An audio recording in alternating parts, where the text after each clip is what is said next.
No time for music, no time for intros. We have an emergency podcast to begin. And I've heard of playing hurt, and then there's what Zack Meisel is about to do. But when the man that declared the Amed War is over several weeks ago gets a chance to react to the actual Amed Rosario trade, we can't let a little laryngitis stand in the way of that happening. So Zack Meisel agreed. It's going to be a short, abbreviated version of this because we're not exactly sure how much he'll be able to talk. But when Amed Rosario is traded to the Los Angeles Dodgers, damn it, we've got to do a show. So are you going to be able to power through this? This is my flu game. I can't talk. I tried to get a question in the press conference after the trade, and boy, it did not come out the way I wanted it to. But I feel like this is important to talk about, and I don't know if I'm going to have a voice tomorrow or the next day, so we might as well fight through this, right? Except Yes. I made matters worse. It might be short for another reason. For many reasons, stress, whatever the heck's going on with my throat, voice. Ice cream sounded like a really good idea. My wife really wanted ice cream, so she brought me back a pint of chocolate peanut butter cup ice cream. I'm also very lactose intolerant, and I ate the entire pint of ice cream. So just treating my body like a with no respect. But let's talk Amed Rosario. The Amed Wars are over, I think, or maybe this is really just igniting them. Well, on the topic of things that make you sick to your stomach, Guardians fans have been watching Amed Rosario play shortstop for the entirety of this season. And I think this is a complicated topic. It always has been when it came to Amed. I think a lot of people got stuck in positions where they had to defend points that maybe they didn't totally believe in, but you were either in the Amed Rosario is really good camp, or you were in the this guy needs to sit every single day. And throughout really the last 2.5 seasons with you and I doing this, I think our position has always been Amed Rosario is a useful player. At times he has been miscast in Cleveland, and I feel kind of conflicted on how I feel about all of this. Overall, it's a positive, and I think the Guardians have viewed this move based on what they just did. The biggest value here is that they're opening up spots for the young guys that we've been screaming about for months at this point. Gabriel Arias, Tyler Freeman, eventually Rocchio is going to get a chance, I'm sure, at shortstop.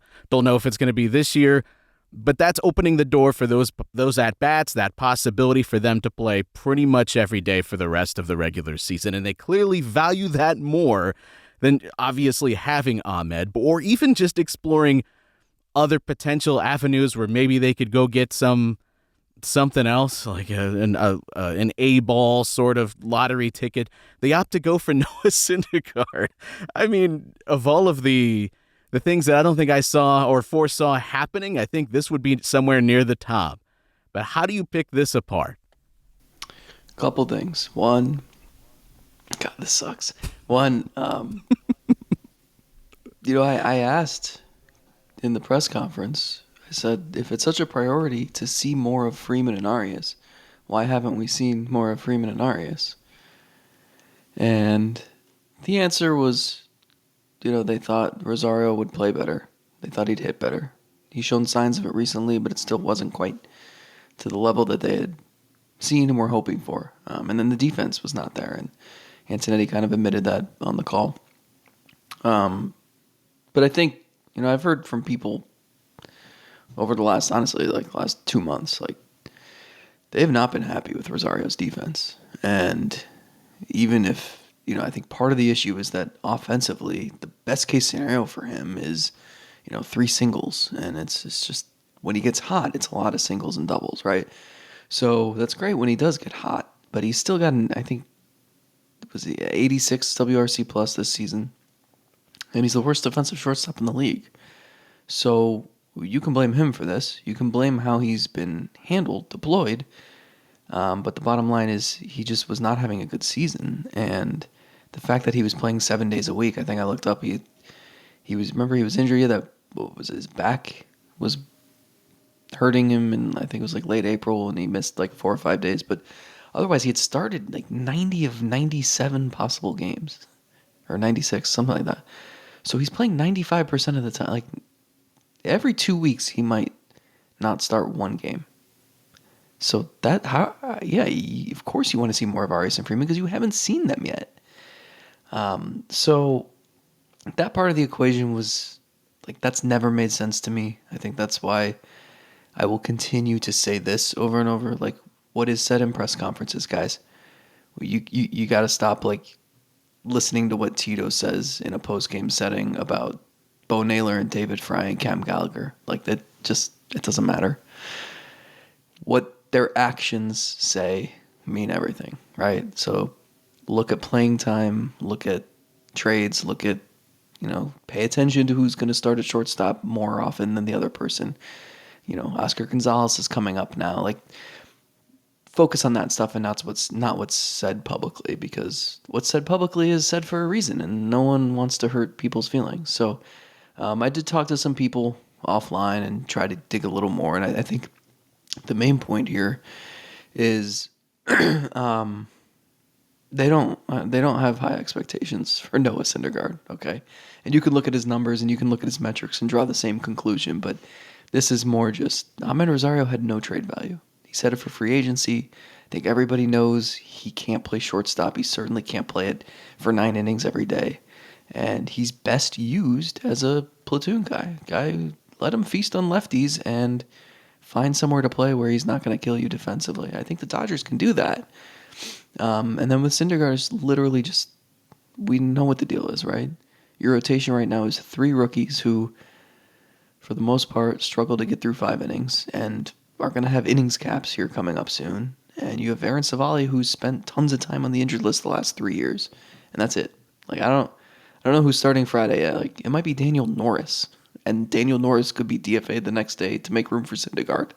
Like, that's where we're at right now. So they wanted someone who could give them innings, and I don't know if Syndergaard will give them many innings. I don't know if they'll give them good innings, but he's at least available. And they feel like even if he's not good or anything and they have to cut ties with him at some point, they didn't lose much because they were going to get rid of Rosario anyway at the end of the year, and they want to see more of Arias and Freeman. So it's a pretty simple deal. They've made deals like this in the past, and I need to go chug a gallon of water right now. Thank you. All right, well, I think it's fair to maybe also have some conspiracy level theories here, because Amed was held out today. And Wait. How have we not talked about the aliens? I know. Well, that's a perfect time. It's a perfect segue. Aliens revealed, Amed traded. The world is falling apart. The real aliens are the people Tito mentioned saying that getting rid of Amed is the worst idea ever.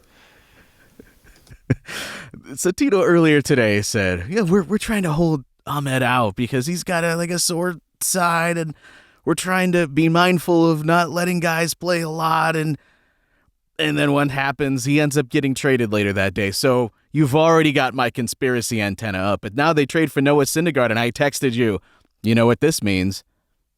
Aaron Savali trade, that's imminent. It's happening now. They had to go out and get another pitcher so that they would feel better about trading Savali for a bat. Okay, semi-conspiracy theory. I'll take the tinfoil hat off. We'll save that for later this week. If we ever get to a Patreon show and you ever feel up to actually speaking more than you are right now.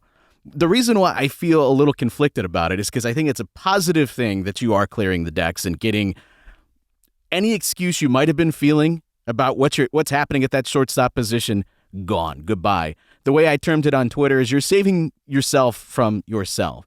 And I don't just mean that as far as Tito goes. I think there's just so much thought that he's just filling out this lineup card, and he's dug his heels in, and it's always Rosario in the 2 spot at shortstop. I mean, I'm sure he feels semi-strongly about it, but let's be real here. If the front office had a problem with that, they really did not want Rosario playing every single day and manning shortstop and hitting in the 2nd spot, they are well within their rights and their power to then go into Tito and say, this has got to stop happening, and they've got to tell him that, no, this is not what's going to happen. So we'll just keep hammering it home. It's a collaborative decision. So everybody in this scenario should get some blame. And when I'm saying saving them from themselves, I don't just mean Tito. I mean the front office and whatever respect they feel they owe to Amed for being really what I termed as the perfect stopgap shortstop for 2 years, where regardless of how this season has gone and at times how bad he's been at shortstop, he still gave you some value at shortstop for 2 years, and he was okay at that position. League average, bad. It's not like he was a total zero there. I think he was a perfect fit to bridging to what you're hoping to have now in your middle infield. And so I think the organization felt like they owed it to Amed to not just rip the carpet out from under him and say, you're no longer the starting shortstop. Is that the right thing to do in the middle of a pennant race? I don't know. But there's a lot of feeling in this organization that people feel respected and that kind of thing is not going to happen to them. And that's just kind of the mantra that they carry. So saving themselves from themselves is also Tito not filling out the lineup card and putting Rosario in the 2 spot, but also the front office and removing this from this equation of feeling that level of respect and not doing a player dirty. You trade him away, you don't have to worry about that anymore because now that spot is opened up. Where I feel conflicted is that the Dodgers are a contending team, good team, that views Amed Rosario as being a piece that can help them go win a World Series.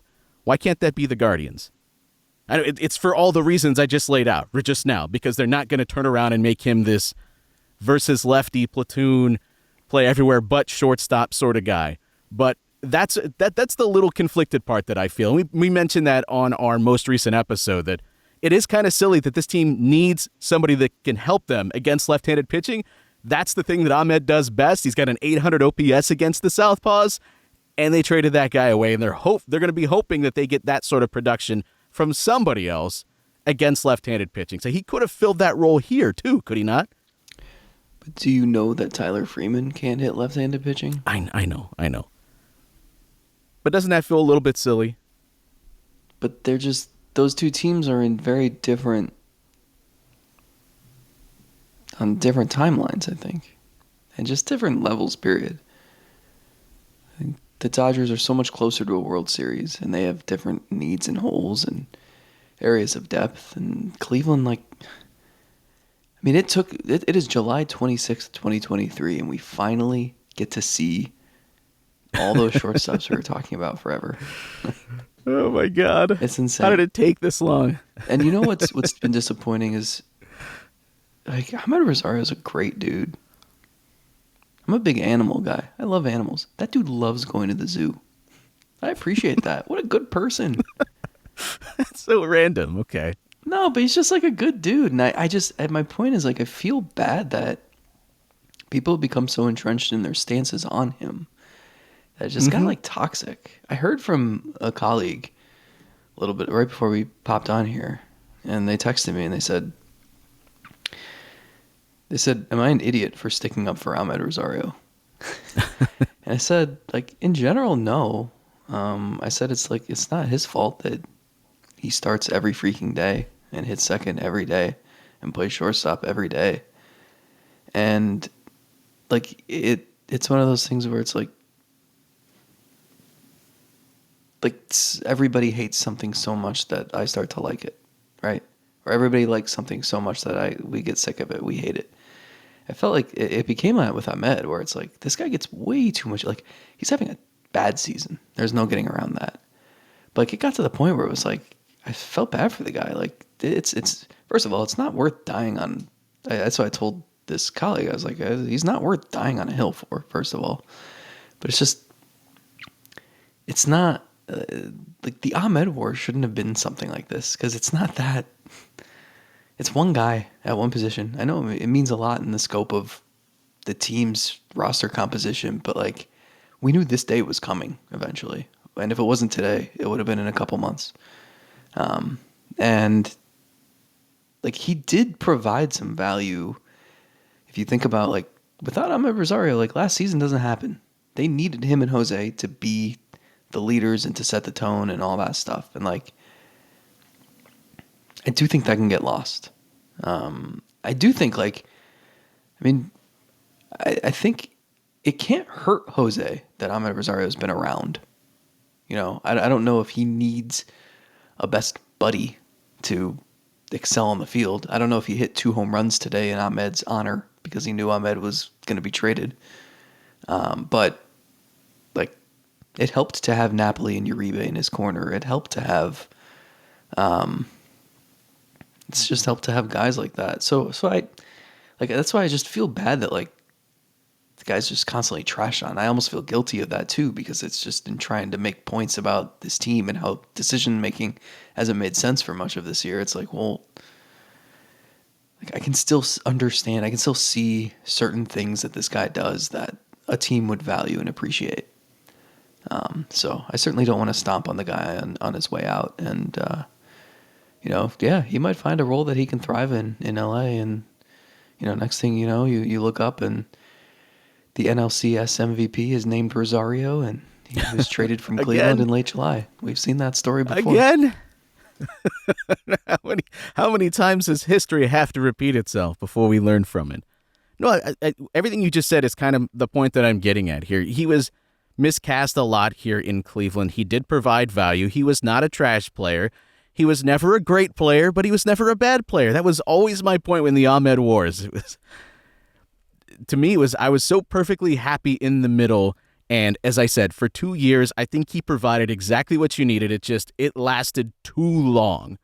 That when it started going into the 3rd year and he wasn't producing and he wasn't being used to the best way to utilize his best skills, that's when it became frustrating. And so for me, I wish he could be the guy that fills that role here. I'm not saying that this trade doesn't make sense. I think it makes a ton of sense to move on from him and, as I said, save themselves from themselves.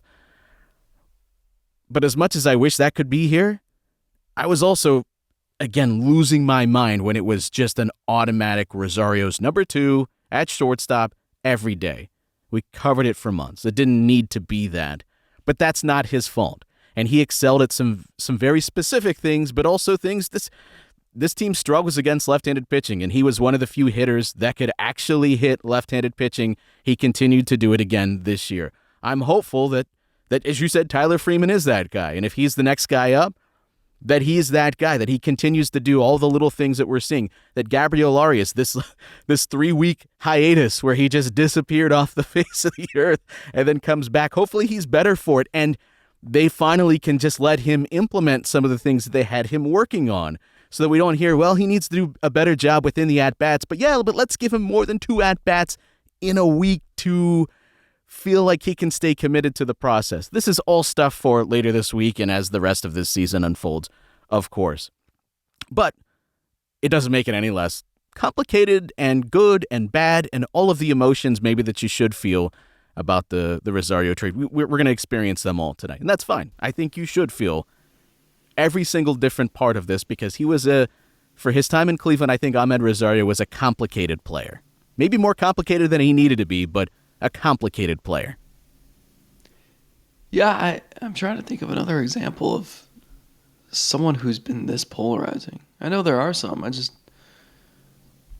don't know. Carlos Santana. Before Santana started to blossom later in his career, but I was looking back, he had a year where he was like maybe 8 to 10% above league average, and it was not great. That was simply just like people struggling to figure out how to properly evaluate a player. This is, I feel like it's more complex because part of the argument is he's blocking other potential better players. I mean, who knows? But yeah, it's interesting. And hey, aliens. Crazy. Aliens. All right, what are you going to do? You going to gargle some salt water? I would recommend that. That's a good starting place. Is that what Hayden Grove did before he sang the anthem today? I don't know. You're his agent. He got one thing I'm his correct agent, today. and I'm talking shit about him on Twitter. Then he comes back later and says Rosario should have gotten back a haul. So, I mean, good and bad. Just like Rosario within his career in Cleveland, there's some good, there's some bad. It makes him a complicated figure to completely unpack. I don't know. You're the voice expert. How do you fix this? This is so far Not that. Yeah, I said salt water. That's a good. Some warm salt water. Gargle that. I would say tea, but you gotta get the right tea because sometimes you get certain teas that actually make it worse. You know I like tea. I How don't about know. coffee? Because my veins are full of coffee. No, that's actually a bad thing. The caffeine. Right. Yeah, that's not a good thing. The best thing that they recommend. When I got it, I had to do a couple of shows with you, and I sounded like that too. The one thing they recommend: just don't talk. So I've already made you So break that rule. in spring training this year, Mandy Bell had laryngitis, and she was advised not to talk, I think, for 2 days, maybe 3 days. But she still showed up to the complex, and it was like pretty early on. And so there were some of the newer coaches or players, and she's shaking their hands but can't introduce herself. So I've In the already card. thought about shaking Noah Syndergaard's hand and just not saying a word. Oh. Well, you let us know how that goes. You rest that voice. As I said, we're hopeful that we'll be back later this week for an actual full Patreon show. This has just been our instant react and as much as we could get out of Zach. Thank you, buddy. Thank you for clicking play and listening. And patreon.com/SelbyIsGodcast is where you're going to get more later this week. And we'll unpack all of this and maybe even have a clearer mind on the direction and what we feel about this trade. Until then, we'll see you. Bye.